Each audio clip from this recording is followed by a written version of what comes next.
Proverbs 9:7 to 12. Criticize a person who is rude and shows no respect, and you will only get insults.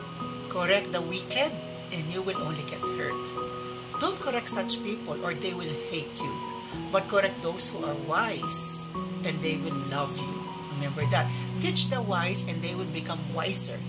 Instruct those who live right, and they will gain more knowledge. Wisdom begins with the fear and respect of the Lord. Knowledge of the Holy One leads to understanding. Wisdom will help you live longer. She will add years to your life. If you become wise, it will be for your own good. If you are rude and show no respect, you are the one who will suffer. Wow, that's a wonderful verse. It's like a whole package on how we should communicate with other people, how we should take in criticism. So, the first step is we have to understand there are two types of people. There's this good one, and there's this bad one. We cannot identify right now who is good or bad because we don't want to judge people. But, of course, there are two sides of the coin. There are two polarities, my dear friends. Two polarities. There's always the good and the bad. In the middle is considered bad. Okay? So there's no neutral. Neutral is always the bad side. Why? It's because you cannot, if you choose not to do good and do nothing, that's already choosing, bad on the bad side. Yeah, my dear friends, you already have the ability to do something good and you do not do it because what? I'm neutral. I'm just in the middle. Then something bad happens, and then you're saying, it's not my responsibility because I didn't do anything. I'm not involved. Nah, my dear friends. In the Bible, there are only two sides, good and bad, evil and righteousness. We have to choose righteousness as Christians, my dear friends, you and me. And it says here, now we have identified there are two sides.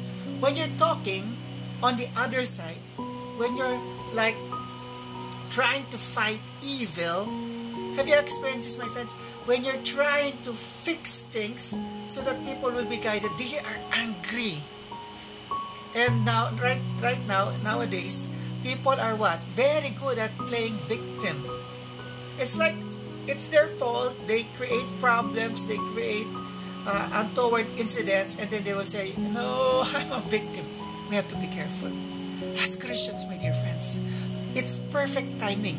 It says in the Bible here in Proverbs, we have to stay away from these people, especially the people who are what? Loving sin. Loving the life of sin. We have to stay away from those. Those are what? The only thing we can do is not talk to them, but show them a holy life. Show them a person who has discipline, a person who has what? Love for God, a person with faith. And that's the only way to what? Approach this kind of people. Because the Bible says, you talk to them, they will harm you. You correct them, they will say that you are not correcting us. You are much worse than us. They'll reject everything you say because they are bad people. So my dear friends, I encounter this all the time. Yeah. It's like, there's this first incident wherein, in the workplace, I don't like lazy people because I'm being paid for my work. And there's this, of course, in employment, there are certain groups, certain part of the workforce where they do not want to do anything but just get paid. But if you are the boss, if you're the supervisor, what are you gonna do? You have to talk to them. You have to tell them, hey, you have deadlines, you have to fix this, you have to work on this. And what will happen? They will get angry. You see? Or if you say to other people, hey, don't drink liquor, hey, don't abuse yourself, and they're gonna tell you, you are a fool, you're such a conservative person. They're gonna reject it. So there are times when you can talk to people and share the gospel, but not every time, my dear friends. Do not make it an obligation to share everything every time. What? Every time you just see a situation. No, there are certain situations that you have to let go. That's true. That's true. Then you can say, you can refer the verse wherein For every opportunity, you should share the gospel. It's true. But not through words. Through your life. Through your actions. Through your kindness. But not reproach, not debate. Especially if, the person you're talking to is really loving sin.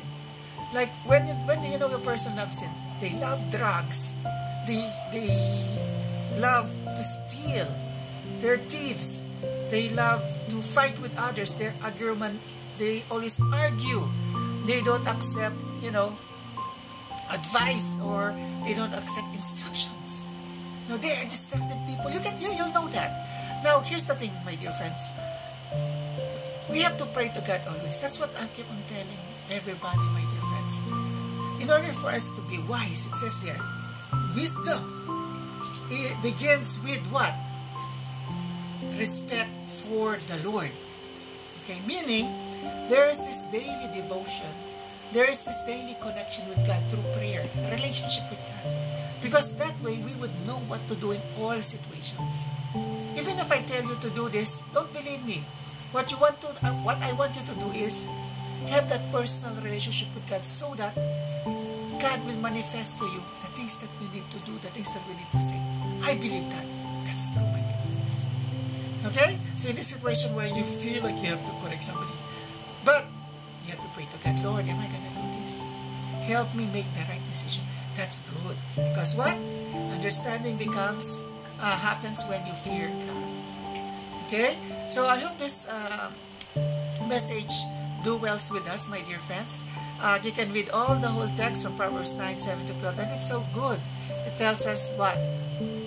Enjoy the company of wise men. Enjoy the company of righteous people. Enjoy the company of people who live a life of what? Of holiness.